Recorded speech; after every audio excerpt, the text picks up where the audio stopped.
And now, coming to you from the Pensado Media Center, powered by Westlake Pro.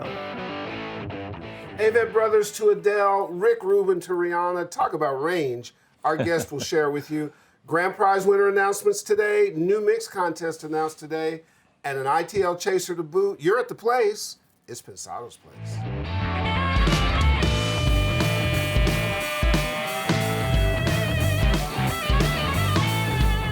It's Tuesday. We're here. We're at the place, right, Herb? They may be watching it any day. That's true, but we're here. Well, we're here on Tuesday, for sure. Yeah. Hey, guys, thanks for coming by and hanging out with us. We always appreciate you doing that. And wow, what a journey so far. And thanks for continuing with us. We know you will. Got a good one this week, huh? I know. Should we get it started? I'm hoping we do. Let's do that. Howdy. Always good to see you. Much love. Howdy? Yeah, howdy. I was just in that kind of How's your mom and them? How's your mom and them? Mom and them good? Tell your mom and them we say hello. Always good to see you. Much love for your support, likes, and subscribes. We really appreciate it. Yeah, for sure, please. guys. Shout outs to our partners, the Blackbird Academy, Yes. Westlake Pro, Yes. Avid, Yes. DTS, Yes. Lander, Yes. The Recording Connection, Yay. Fab Factory and Studio Yay. 202 DC. Ron. Every week we always say Ron. Love Ron. It is Ron. time to announce the grand prize winner in the iLoud Micro Monitor Sweepstakes. Ooh. You know how We've had a little practice in doing that, so we should do it pretty good. We're fond of these babies, right? Oh, yeah. Absolutely. These things really bump. And we thank you all for your participation. Dave P., who's the grand prize winner? What's his name? I was about to ask for a drum roll. Hey, man, we work together. Yeah. Johnny Barber. Johnny Barber. Johnny. Congratulations, Yeah, Johnny. John. Well done. He is the big dog winner. He'll receive all this cool bundle of gifts from IK Multimedia, including those powerful little babies we just showed you. And a big thanks to Enrico, Gary, Dave, Star, Peter, Derek, and our boy Gavin Lurston for hooking it up. Yeah. More in store from this very cool company, IK Multimedia. Thanks for all your participation. And now, trumpets, please.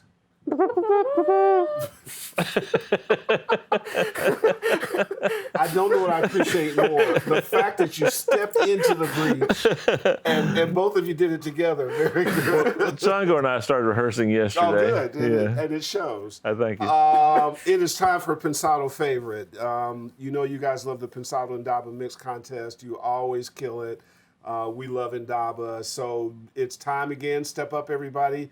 You guys rock this, and you know what? The track is really cool, right? Give us your sense of the track. Well, it's a dance track. It's an EDM track, but it's really well done, and I think there's a lot of opportunity for our audience to and the participants to show off a little bit in this one. I think so too. Because mix it for like Coachella and pretend like you're in the audience and do things that'll make the audience scream and take all the liberties you can. Remember, I used 10 points, and one of them is do I like it? Right. And that's worth 10 points. But creativity, inventiveness, this is a good time to show it. I think it's not a traditional thing like the last one. Yeah, I think they specifically picked one that people can get their hooks into. Yeah, have fun with it. It's pretty cool. The track is called Free. The artist is Body Language. You can go to indabamusic.com to enter. Pretty easy. Please do. As we usually do in the Indaba contest, there's a grand prize winner, a second and third runner-up. We got really cool prizes. The grand prize winner, Tascam Track Factory, 1-year subscription to Lander, Isotope Music Production Bundle, Skype appearance on our show, a 3-month free subscription to Pensado Village. That's coming. Wow. Perpetual license for audionamic separation software. These babies are included in there. Sample tank, amplitude, T-Rex. When you come to Pensado's place, you win stuff. You absolutely win stuff. Okay, and then second and third runner-ups, you can see the prizing right here. Look at all the stuff on the screen. You cannot beat it. Enter quickly. Go to that URL, indabamusic.com. Enter this contest. Very cool track. The Master Blaster is going to put his thing on it. You got 4 weeks to get it done. Ooh. And by the way, Yes. the Track Factory thing is a pretty cool all-in-one computer Now you can load the software, monitors, headphones, boom, you are recording. Yeah. Right? This is perfect for like songwriters, EDM guys, stuff like that, correct? Our giveaways are always stocked with great gifts. Well, you know what? And I got to tell you something. Every time I think about Tascam, you know what pops into my head? What? Stevie Wonder at their booth. Oh, yeah. If Stevie's there, probably worth checking it out. Is that fair to say? Yeah. All right. So, listen, do it. Isotope, always cool stuff. Audiodynamics, always cool stuff. Tascam, you just heard us talk about. iLoud micro monitors, all the good stuff. You know what's all the sad, Herm? classic. Yeah. I enter every contest we do, and I never win. I know. So the last mix contest, I entered my mix, I judged it, and I still didn't win. Wow. Yeah, it's Did really... you forget the name that you put it under? No, but I didn't like my mix. Oh, you just... So that's how tough this thing is. It is tough, yeah. Like the judge doesn't even like his own mix, so you got to bring it. Please enter and let's get it going. 4 weeks to get it rolling. Yeah, it's a good thing. He's the hookah huffing Hungarian homie. He goes by the name of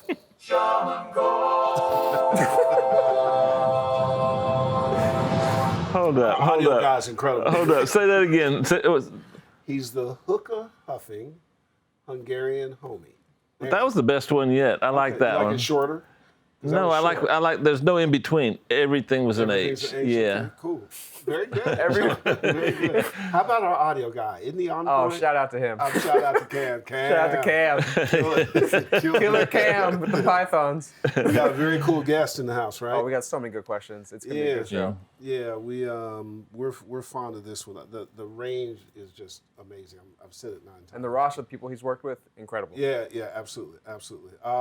Well, then I think what we should do is you picked out. You got an interesting story with this ITL, correct? Oh yeah, I do. So I do. Tell folks about it. Well, I was mixing yesterday, and I had a track that was a bit of a fill, like a tom fill, but it wasn't a tom fill. It had a bunch of stuff in it. It was mono, and it was all combined, but there was a clave in the track. Mm-hmm. And the clave was a little loud, so I took an Isotope RX plug-in, and I used it as a declicker, which would grab the clave, and now I'd be able to turn the clave down within the track. Right. And so I'm thinking, wow, that's kind of cool. So I made a duplicate of the track, and I put the same plug-in on it. Now I hit a button that allowed me to hear the difference between what I had and what it was doing, which left me with nothing but the clave. So I took that clave and panned it, because it was a mono track before. And then as it panned, I put reverb on it, and it came out kind of neat. Pretty cool. Yeah, with this plug-in. Isotope does So it. I'll show you how I did that in a couple of weeks. So introduce the ITL. That was it. We're showing you the plug-in. And then in a few days I'll show you the usage of it. Cool. Roll it. Real cool stuff.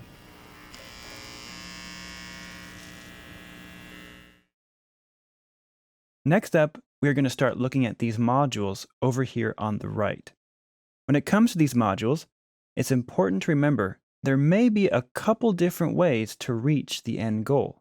For example, we could use a spectral repair to take away a click, or we could use the declick, take away the click. At the end of the day, it all comes down to using our ears. Which modules or series of modules work best with the material we're looking at and listening to? Does that module preserve the dialogue or the music? Now we can start with an educated guess, but usually it's a lot of comparing and listening. With that said, the first one I want to take a look at is this declick. Now when you're working with a module, you can go into Preferences and the Display tab, and we can actually change the transparency of this window. So maybe we want to keep it about there. That way we can see what's going on behind the module and on the module at the same time. In addition to that, almost every module has presets and the ability to save, recall, change, import, export presets. Make sure you check those out. Every module also has a question mark, and this is going to give us that section of the manual so we can learn more about this module. All right, so let's take a listen to some audio. My first example is an old movie that we want to restore. Buy a Cadillac too. I can hardly wait for this dream to come true. we can hear all of that almost vinyl scratches and clicks, and we want to restore that and take away the distraction there. The next example I have is another crackly vocal. In their lifetime. Our families, they are the first one in their immediate family to ever own a home. And all the statistics. And there it was. Did you hear it? And there's some clicking or crackling in there. And finally, I have this glitchy vocal. It almost sounds like it was tuned, but it wasn't tuned that well. So we have these artifacts all throughout this vocal. Take a listen. That little pop, that low plosives type sound. Before I met you, there's so much wrong with all the pain. There it was again. Now let's take a look at declick and how this module can restore these three different files. The first one let's take a look at is this old movie. Buy a Cadillac too. And for this one, we're going to use the algorithm single band. This one works really great on narrow digital clicks. We're going to try this real fast. Now at the bottom, we have preview, bypass, compare, and process. And almost every module, again, has these features. So what I can do is set some parameters at the top and hit preview. Buy a Cadillac too. And we can hear what this module is doing to the audio. Hit bypass to bypass it. Buy a Cadillac too. Now it's not doing much. It's doing a little bit, not doing much. But if we want to hear exactly what it's doing, we can check output clicks only.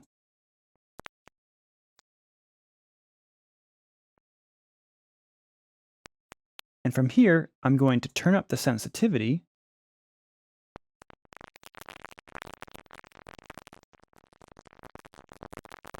And once I start hearing information that I actually want to preserve, I know I've gone too far.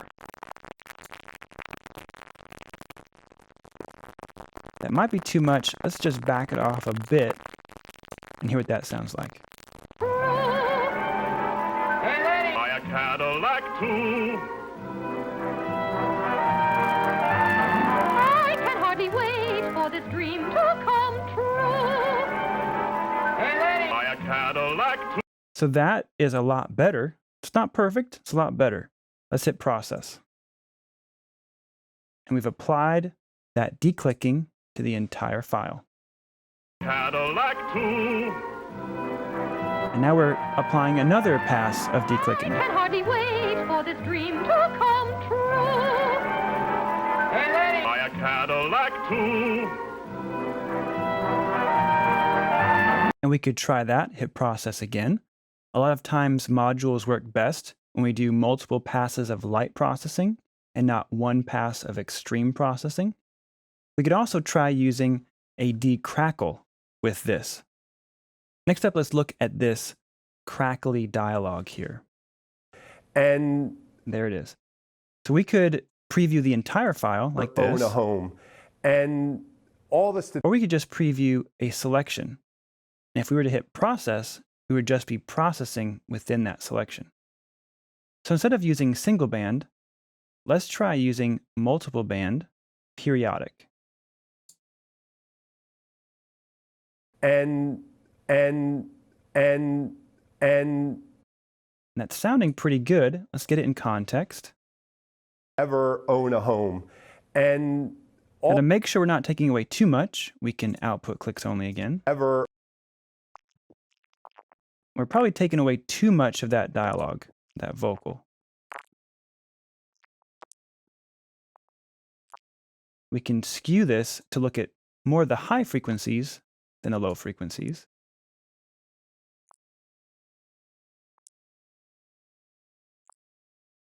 Statistics ever own a home. And all the statistics ever. So now let's preview and bypass to A/B and compare before processing and after processing. and and and and and and and It's a lot better. This algorithm, periodic clicks, works great for this type of material. It's used for clicks that repeat on a regular basis with a wider spectrum. And we can concentrate on either the highs or the lows. Let's hit process and take a listen. ever own a home. And We may need to come back and try it again. and and and and ever own a home. And And let's compare that to our initial state. own a home. And own a home. And And now those clicks are a lot less noticeable. And again, just like with the movie, we would probably progress on to the decrackle module. Next up, let's look at this glitchy vocal. I'm going to zoom in on this area right here. Okay. For this one, let's use this random clicks, this multi-band random clicks algorithm. This one's great for wider clicks or thumps, and it helps protect different types of instrumentation like brass, or in this case, vocals. So again, let's select some time. We're going to skew this down towards the lower frequencies. Output clicks only and hit preview. We're going to start turning up the sensitivity.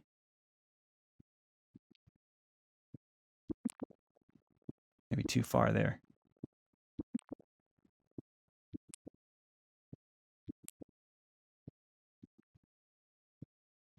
In this case, since it is a wide click, something happened here.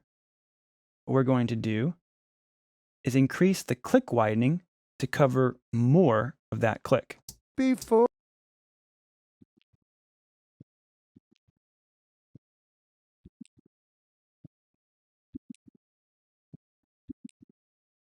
All right, let's get this out of click only mode. Let's do a preview. Oh, there we go. Before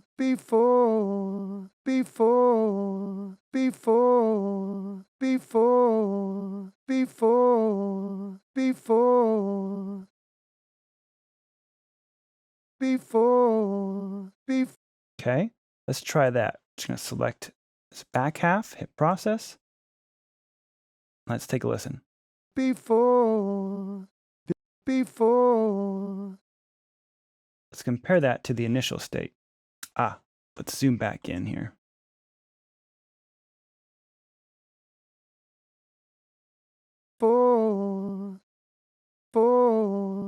That's before declick. Here's after declick. I would call that a good improvement. The last option is low latency. This is a great algorithm to use when we're using this declick module as a real-time plugin inside of a DAW. Next up, let's take a look at decrackle. I'll see you then. God, we've already talked a number of times about the breadth and scale of our guest work, and it's amazing. We got to get it all in. Imagine this. You can go from Adele to Will Ferrell, Bob Dylan to Neil Young, Kanye West to Weezer, System of a Down to Justin Timberlake. It's just amazing. Welcome to the place, the one, the only, Dana Nielsen. Hey, man. Thank you so much. Thank you for having me. Right? My Yeah, goodness. absolutely. Well, we actually already met, but yeah. Now, all this started with the saxophone. Yeah. Yeah? Yep. Well, a little piano before that, but yeah, Around what age? saxophone. Well, saxophone was in the 4th grade, so that's 9. You had to fight your way through elementary school? Yeah. Yeah, absolutely. Absolutely. And then piano, maybe I think pretty young, when I was 4 or 5 or something like that. Has being a musician helped inform in what you do now currently? Are you able to connect in different ways than people aren't? Very much. Yeah. It's very helpful just talking with musicians in their own language when needed. It's great, you know, and it's super, I don't know, it's just a thrill working with such great musicians. As a musician, just to get a firsthand Just to be look. around, Just right. to be around and see it and hear it all. go down. Oh, go ahead. No, I was going to say, because you're the same way in that your musical knowledge, I would imagine that that the people you're working for, your clients, appreciate it. Like to be able to have that conversation about a musical fix or an issue or a problem. There's a shorthand that musicians have that probably every engineer should at least be somewhat aware of, you know. The range, is it just the way life is? Is it that Jeremiah is just an incredible manager? Is it, there's that too. He's in the audience, by the way. Yeah. Is it just that your taste and your curiosity take you different places? Or, because you strike me as the type who's never going to settle. Like you want to push the envelope. Is that fair? Yeah, well, it is. I think at the root, I'm just an absolute fan of a lot of different styles. Grew up listening to a lot of different styles, and being in the studio became a way to connect with lots of different styles outside of just being a musician with a specific instrument, saxophone, which, as we all know, is the most popular instrument these days. Absolutely. Saxophone solos on every pop record, song. 16-bar break. Yeah. Hit the bone. It's still my third favorite sound of all time. I love saxophone. Hey, let me ask you a question, because a lot of times we have people on the show that have a jazz influence or a jazz background, and I always ask them the question, how has that been an asset as you progressed into doing hip hop and all these things? I'm gonna ask you the opposite. How has there been anything negative about your jazz experience that's been less than an asset? In other words, anything that slowed you down or gave you problems from having a jazz background? For example, I see I stumped you. Yeah. The precision of timing, or the fact that there might be a 2-chord song and you have an affinity for chords. Things like that. Have you noticed anything that you thought was that was a bit of a liability, let's put it that way? I don't think so. I wish I had a more creative answer. I think that I'm not like just a jazz guy. I probably like pop music more than a lot of my jazz friends. And so many of them do as well. You know, you have jazz friends? Certainly. I want jazz friends, Herb. Can you hook that up? Yeah, I'll make a call. Okay. But you know, some people, serious musicians studying difficult music, have an aversion to more simplistic music or stripped down But that music. doesn't affect you at all? No, I'm a sucker for candy and sugar and good hook, exactly. You know, absolutely. That's like lemon meringue and pie. especially when you bring the production part of it in, it's like there's a whole other level to appreciate on that as well, which is kind of a question I wanted to know from you, because you wear different hats: the musician hat, the engineer hat, the producer hat. Is there one or another that you enjoy more than the other, or is it just because different projects require different things from you, correct? Yeah. I mean, not really. I love doing all those jobs, and it's especially fun when there are more than one hat to wear. Assuming you'll love the project and just being involved in a greater sense is exciting. When you say actually the separation of those is a bit artificial, really. I mean, it wasn't that long ago where in the National Football League you played defense and offense. Now it's specialized. It wasn't that long ago where there wasn't any specialization. I think I like doing a lot more than just one thing. Do you write as well? I do. You do? Yeah. Got it. Yeah, sometimes that'll be. I'm always writing for fun, with the intent to maybe turn it into something or bring it to the table as a collaboration with an artist I might be producing, or I write a lot of stuff for TV syncs or TV commercials or film stuff here and there. Now, does that require, because the process, while it utilizes some of the skill set that there's an additional set of processes in film and television, correct?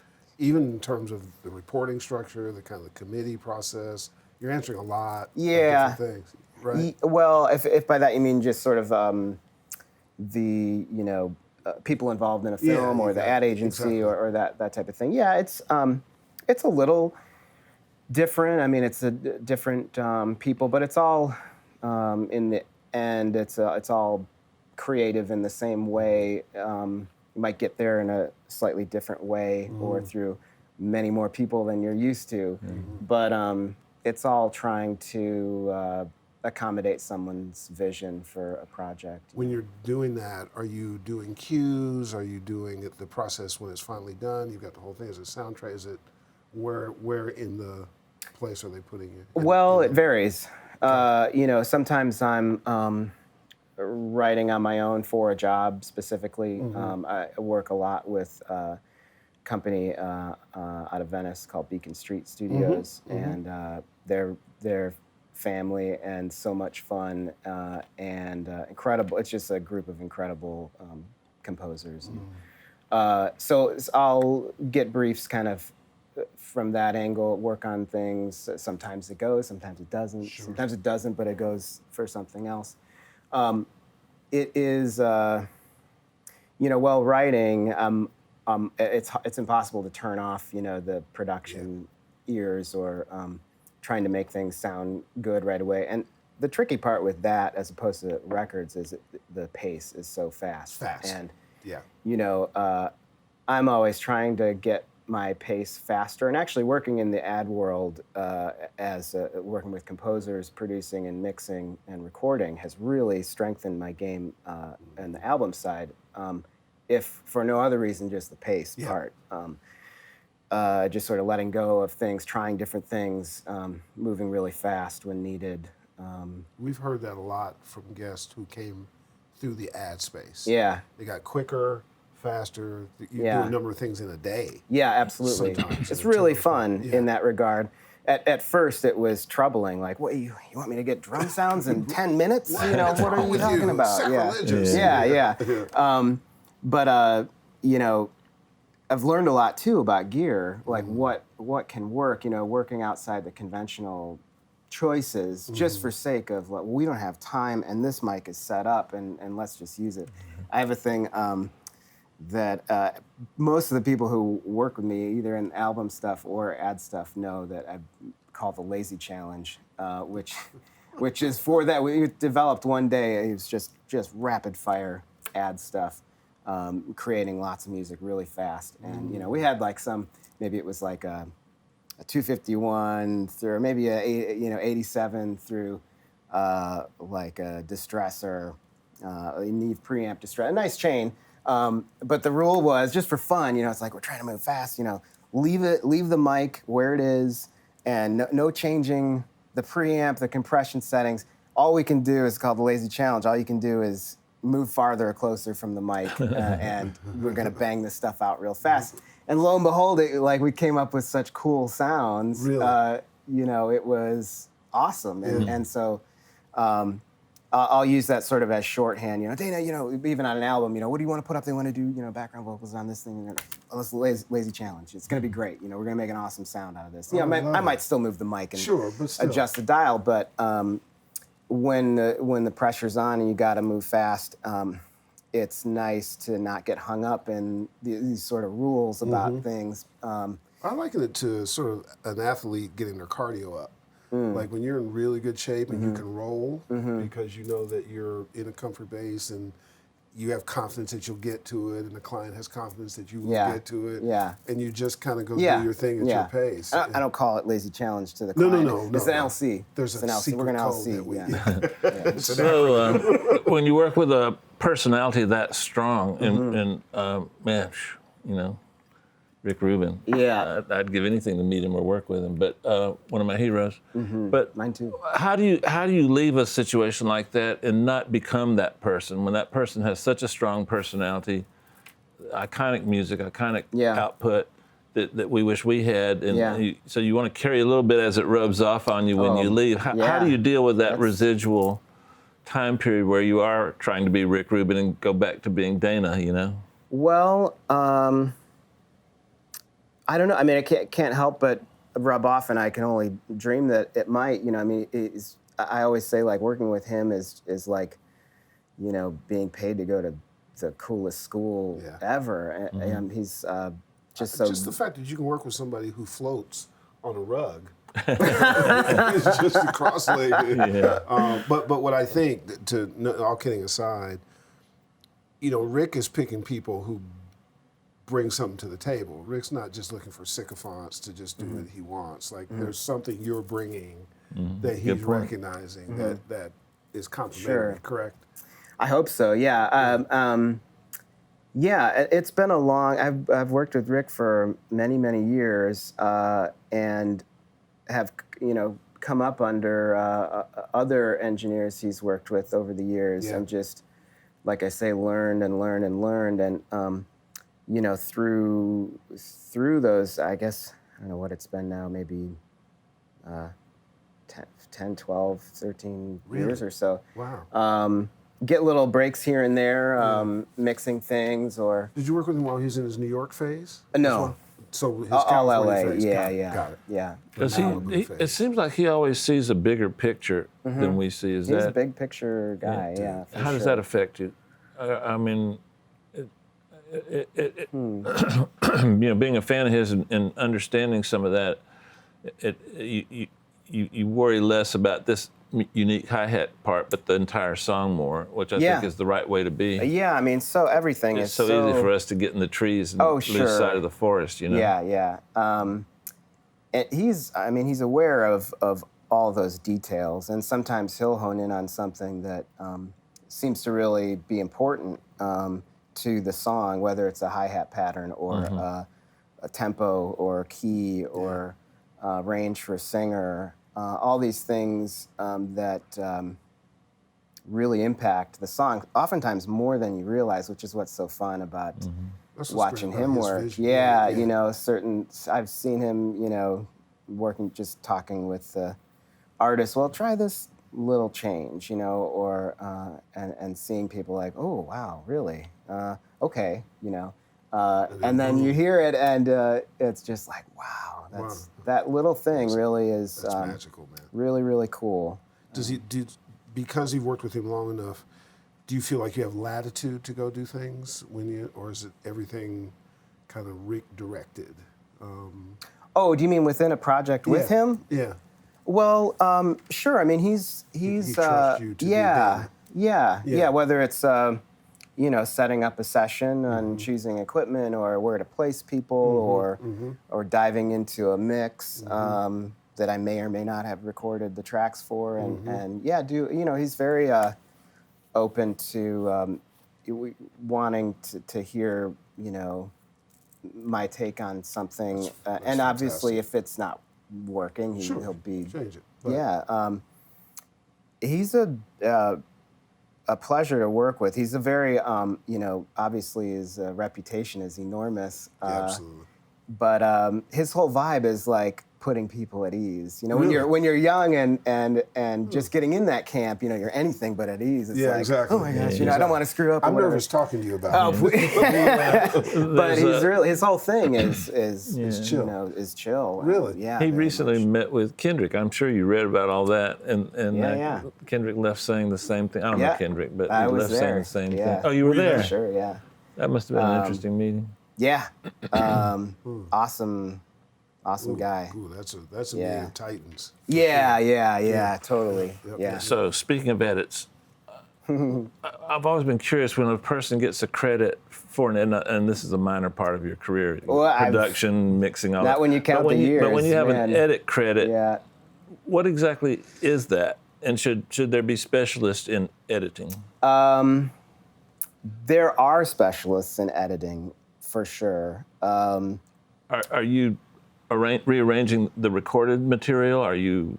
So only if asked. The stuff that I've done editing wise, and I certainly have paid a lot of dues editing. It was kind of my way to. It was a step from assistant engineering to getting more hands dirty and more involved in stuff, while still working alongside a more seasoned engineer. I did a lot of editing for Greg Fiddleman and Andrew Sheps, Ryan Hewitt, all of whom are dear friends. Shout out to Ryan, too. Oh yeah, I mean all those Ryan, guys. Love them.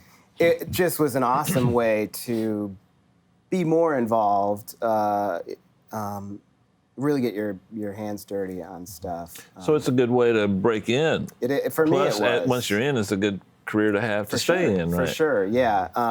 And all of those, all these sort of steps that have happened are usually sticking your neck out under duress. When somebody can't do something, or you kind of hear a little like, oh, I heard they need an editor, and they're calling this, that, and that person. Oh, I can do that. Let me get. So you actually applied for a job that required an edit. It wasn't just something that came up in the course of a session, or both. Yeah, no, it's. I mean, a lot of my lucky breaks have been really clamoring. I met a guy when I was doing the technical consulting stuff when I first moved to LA. I was installing studios and met a lot of people who are still very important to me today. And one guy who I don't even remember his name, it was just one day, he told me, like, he said he was surprised. He didn't know that I was delivering this, awesome Pro Tools, studio at the time, 888s and all the new stuff and everything. And he had this sweet, a sweet on one of the film lots, and I just thought this, well, this would be nice, Right. And eventually, as we're talking, I told him as much, and he was like, "Really? You want to do this?" He's like, "I had no idea. Like, you gotta make that known to people. You gotta tell people. Nobody knows what's in your head. I thought it was obvious. I thought it was just like you could smell it on me. Absolutely. So yeah, from that day forward, I've always really taken that to heart, and it's important. It's just as networking is important, and meeting people, and Chris, you can't be smarmy or obnoxious, but so the editing thing was really like many of the other breaks came out of that. That was began on System of a Down. With Dave Schiffman, another great mentor. What exactly did you do? Vocal editing, drum editing. I kind of came... Like comping the vocals, or actually moving them around, or putting them in time? Yeah, all that stuff. Okay. Yeah. Yeah. And I think that's when I met Andrew as well, initially. Those had to be invaluable lessons, though. Oh, yeah. I mean, you didn't even realize that you were stocking up your warehouse with so many skill sets. Yeah.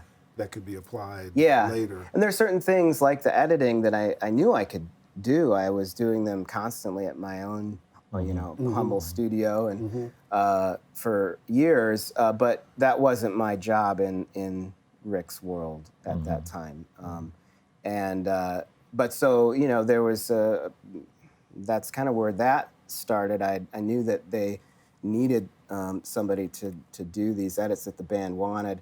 And I knew that I could do them, but it was just a matter of politely convincing the powers that be to give me a shot, you know. And then that really continued for years and years, editing. So basically, like vocal editing, a lot of comping, so a lot of times, for example, like people ask a lot about the Adele stuff. That's an editing credit where I was there with Adele and the band and working with Greg Fiddleman.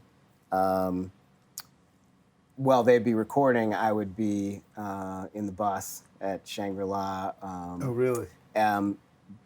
Basically going through takes, making the comps, which on that record was amazing because, she would sing like 6 takes all the way through. Yeah. Which is few for a lot of singers. Yeah. And they'd all be breathtaking, and then my job would be to go through them all. And I knew Greg very well at that point, and he would trust me to, of course, checking everything very thoroughly. John Gore, what you got over there for our guests? A bunch of great questions as always. Oh, okay. This first one's from Mike Lichtenfeld. What has been the most complex setup you've recorded with the Lazy Challenge? Great question. Boy, most complex setup. Is the Lazy Challenge famous like that? Damn. Hashtag the Lazy Challenge. Yeah, There you go. I like it. Well, by nature of it being a lazy challenge, everything, everything and anything. Because it's always trying to surmount a problem. And it's, I don't ever really set out to do the LC because I want to. The LC. That really comes from out of necessity. Yeah. That's something, and out of that necessity, I've realized time and time again that, well, I didn't know that mic and signal path sounds great on a 8 kazoos. I'm going to use that again. Absolutely. I guess mostly, probably. This isn't it's super exciting, but probably gang vocals. It's oftentimes a fast overdub at the end of the day. Yeah. We've got mics set up already for, drum overheads or float mics, and then all of a sudden that becomes the featured mic for tons of quick, we got to knock this out fast. John, you got another? We do. The second one's from Stephen Henkin. What is your favorite technique for drum room sounds? Well, I love drum room stuff, and I always walk around the room, oftentimes bent down low, standing up high. I'm always looking for what I can imagine would be helpful afterwards, based on the drum part and what we're going for. It's really fun. A lot of times, I'll put drum mics and the room mics in really weird. They look like weird spots. Yeah. At Shangri-La, sometimes the drums will be baffled off, and I'll put my room mics behind the baffles. Oh, really? And that must be interesting. And because I put my head back there and I go, sounds pretty awesome good. back here. Right, It exactly. takes all the cymbal splash out, and all I'm left with is this like low punchy thing, and then I can EQ the heck out of it and compress the heck out of it, and nice. get Hey, something. Chungar, I have a question for you. Is he assuming that the drums are already in a room, or does he need a technique on how to simulate a room? I think they're already in the room. Oh, good. I got some ideas for simulation. Oh, good. I'd love to hear them. Where's this going? That's good. So now here's the question. The question is, you look eager to do batter's box. Wow. Nope. Wow. No pressure. Oh, gosh. No, you're gonna be fine. You're gonna be fine. Although he's a little warmed up today, I must say. You got a badass here. So I know. Are you good to go? I am. All right, here we go. Nervous. Let's tee up batter's box. Oh, gosh. Okay. Fire away. Kind of blue or favorite things? Whoa. Kind of blue. Nice. Man, that's Went with tricky. the sax. That was. It was good. though. Wow. Well, he went with a trumpet, actually. It was good. But I Wow. mean, It was good. that was Wow. that was mostly based on Coltrane. You know. through my own lens of like inferiority. Like what just oh my Self-esteem gosh. issue. Yeah. absolutely. Piano. So many things. That depends on, again, I guess, I use a lot my Gefels, the UMT-70s, I like a lot. He's showing off. Huh? Yeah. The fells. Yeah, don't do that. Yeah. Okay, No, strings. Do that. Strings, usually 121. It depends on the string, though. If it's cello. Ever live strings for you? Yeah. Yeah. Okay. Yeah. I mean, so string, like violins, I like to use 121s. Really? Sometimes an 84 or something like that, but I like the ribbons? The ribbons, yeah. Cello, sometimes 67. Do you ever use strings out of a sound library? I do when for the composing stuff, or if I'm mocking something up. But I love recording. If you're knocking something up. Right? No, well, that's Hey man, don't get into the sex. mocking. I know. I was Yeah. going to give points for that. Yeah. I mean, engineers don't get out. I wanted to use that plug-in. Okay. Yeah. The Okay, plug-in. okay, let's reel it Sure, back sure, in. sure. We're on a mission here. Thank you, Pope. Bass. Upright or electric? Hey, man. Your call. Okay. Well, I guess upright. I've been using a 2-mic setup, usually two tube mics, maybe a 47 down low and maybe a 67 up here, or Electric, usually some sort of cool DI, and amp could be, SVT or B15. Is there a particular electric or stand-up bass instrument that Brand? you like? Yeah. Well, no. Just somebody who's good. Good. Yeah.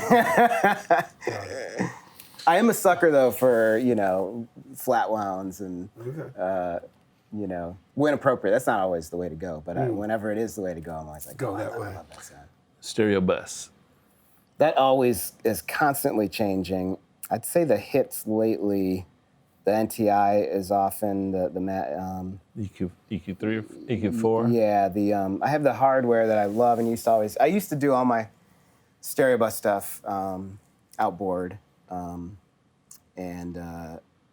it's great. I love that Mag is doing that. I can use that in the box too, and DSP, which is great. Okay, last but not least, if your studio caught fire, what one piece of gear would you rescue? No computers, gosh. no hard drives, no pets, no spouses. Okay. Probably 31102s or. Would you take those? I don't have any, or maybe I do. Ooh. Maybe I do. You don't even know what you take because you don't know what you have. I got a lot of stuff. Yeah, I love. There's just a lot of stuff there. I really. I'd probably take my 2016 Eventide. They're just so hard to find. Yeah. Now, before we get out of here, because you're going to have to come back. I'd love to. Yeah, you got to come back. We got so much more treat. to go through. Give us a little bit of your Westlake Pro bio DNA. Sure, stuff. yeah, that was cool to see the Westlake sponsorship and the stuff here. My first jobs in LA, because it's hard to move, especially as a young dude, and you move to a new big city, and you're it's scary. I want to be a record producer, please. Right. Exactly. I did a number of jobs as like a technical consultant.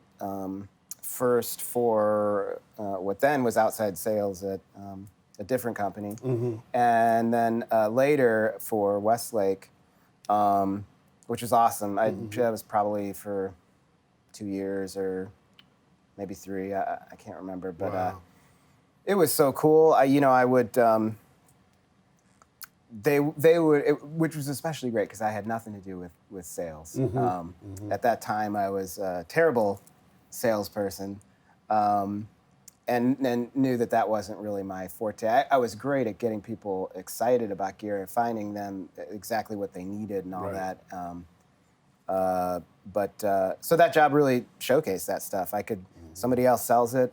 They would send me out to, the film lots, the, biggest producers and engineers, and just got to meet so many awesome people who I'm still, many with whom still connected today. Great guys, great company. Yeah. Really so it was so cool, and it was so fun. This is when I would be at the Santa Monica Boulevard studio location. When I was upstairs there. Being around the studio and hanging with all the studio cats, both the staff and was it Lucy's El Adobe was across the street? There was a famous Mexican restaurant. I never worked there much. I can't think of it. But I think it's closed now. Yeah, it was just an awesome time and really incredible way to meet a lot of people doing what I wanted to do. Absolutely. What are you working on now? Then where are you going? Let's see. Continue to work with the Avett Brothers, who I just adore, both musically and personally. Incredible. Whole organization is just incredible. And mixing a lot of stuff at home. I just, this wonderful record I mixed by a band called Pom Poms just came out, which is awesome, sort of garagey, psychedelic, Cool. pop stuff, great singer. Mixing this new young singer-songwriter. Nice. You ever see Neil? Does he come through? Young? Yeah. Yeah. He's amazing. I mean, continue to work on his stuff a bit as well. And incidentally, that connection is through a Westlake connection. Really? My dear friend John Hanlon, incredible producer, engineer, mixer. He and I met many years ago. In fact, he introduced me to Rick as well. And love him to pieces. So yeah, been continuing to work with John and Neil on stuff, which is just. When you worked with Neil, did he make you do it at 96K? Yeah, 192. That's the inside engineer joke. Yeah. In fact, because of those sessions and the 192. The 192. I've started to do more 192 stuff. I just mixed a beautiful album. My friend Jesse Lewis and Ike Sturm have a band called Endless Field. This a New York instrumental jazz album. It's gorgeous. They recorded everything at 192, and so because I'd been doing the Neil stuff, ended up buying a second HDX card which really helps the 192 stuff. And about 20 more 100 terabyte drives. Yeah, exactly. DP, why don't you take us home? Okay. I was sitting here thinking, once again, we see another way to slide into the industry through the back door. How many of you passed up the... Clarify through the back door. I'm getting serious, Herb. Okay, I'm sorry. I didn't know where we were going with that. So these are new times, Herb. Get with the program. Okay, cool. So I wonder how many people passed those opportunities because they weren't prepared to know how to edit something. And then those same people are going around the world going, man, I just never had a chance, never had an opportunity. From this man to my left, I've learned so much about how to try and recognize opportunities. I'm not that good at it.